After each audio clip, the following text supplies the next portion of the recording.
আজকের special south Indian recipe dosa কি করে বাড়িতে খুব সহজেই বানাবেন সেটাই দেখে নিন। এখানে আমি চাল আর ডাল ভিজিয়ে রেখেছি সারা রাত।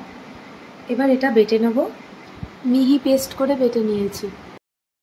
8 ঘন্টা পরে দেখুন ব্যাটারটা কত সুন্দর ফুলে গেছে। এর মধ্যে আমি স্বাদ অনুসারে লবণ একটু জল মিশিয়ে দেবো, দিয়ে এবার একটু ভালো করে ফেটিয়ে নেব।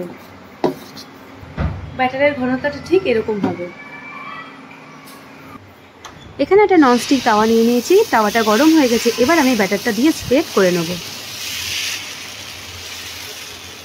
এবার সামান্য একটু তেল দিয়ে দেবো, একটু হতে দেবো।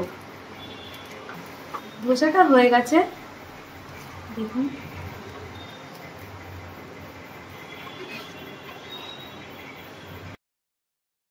এবার আমি একটা কড়াইতে সর্ষের তেল গরম করে নিয়েছি। এর মধ্যে সর্ষে আর কারি পাতা ফোড়ন দিয়ে নিয়েছি। এবার কেটে রাখা আলুগুলো দিয়ে দেবো। তার মধ্যে দিয়ে দেবো 1 চামচ নুন। নুনটা দিয়ে আমি একটু নাড়াচাড়া করে নেব। এবার এর মধ্যে সামান্য হলুদ গুঁড়ো দিয়ে নেব, আর দিয়ে দেবো টমেটো কুচানো, দিয়ে এটা একটু নাড়াচাড়া করে নেব। এবার সবকিছু নরম করে একটু ভেজে নিয়ে এর মধ্যে আমি জল দিয়ে ভালো করে ফুটিয়ে নেব। তরকারি রেডি, ধোসা রেডি। এবার আপনারা এটা বাড়িতে ট্রাই করে দেখুন, খুব টেস্টি হয় কিন্তু।